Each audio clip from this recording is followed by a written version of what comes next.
So today I accompanied Michael to the Followers Mission, where we spoke to people with no fixed address about dealing with mental health issues. Michael asked how many of us had been hospitalized, and I raised my hand because, that happened. One thing that everyone was saying was that no one took them seriously because they are homeless, like they were just shoved aside.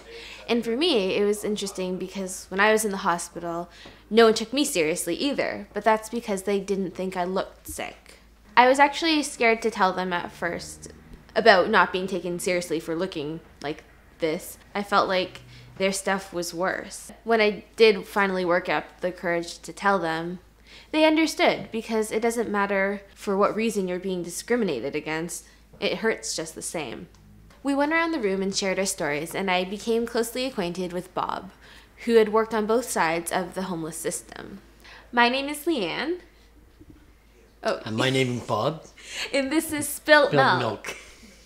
No. I like it. We're not changing it. No, it's beautiful.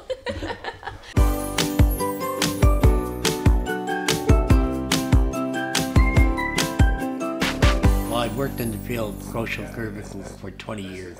Well, almost 30. And now I'm homeless, whatever.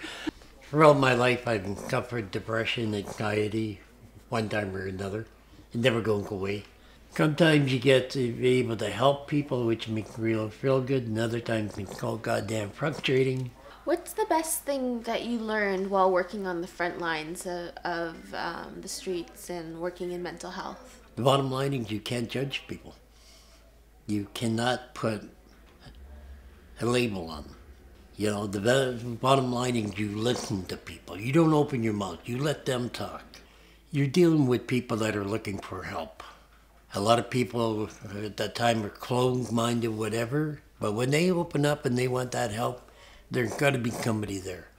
Not the bullshit with the paperwork and you got to wait your time, come back next week. It's immediately.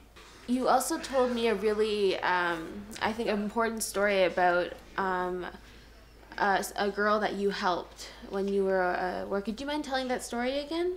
Okay, she suffered depression, anxiety.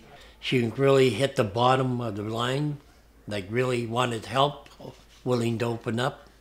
Brought her into the hospital. Because of the bureaucracy doing the paperwork and everything else, they put her in a room. Well, I was with her, fortunately. And the lady was telling them, look, I need help and I need somebody to talk to. Nobody paid attention, didn't give her the time. Unfortunately, I had to leave for a couple of hours, whatever. In that time, she booted it out the door. She jumped off the bridge about 2 hours later.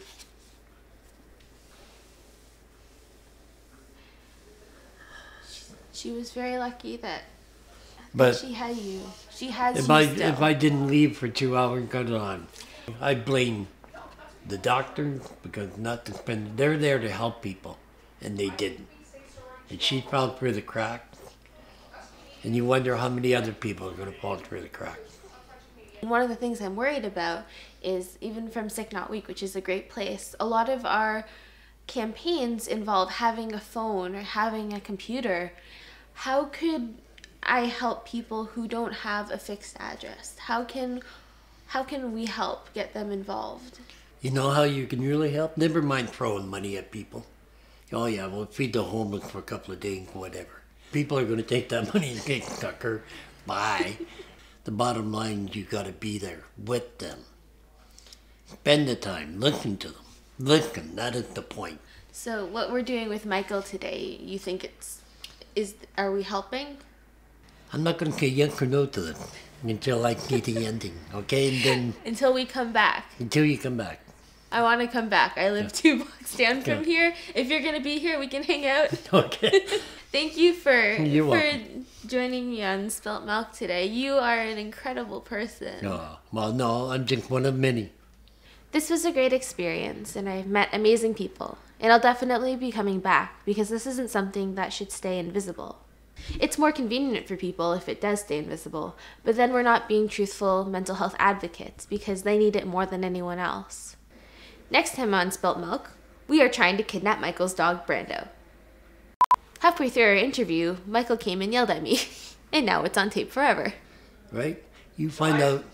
Oh, Hi, Michael. hey. Sorry. But we're not being truthful. Oh.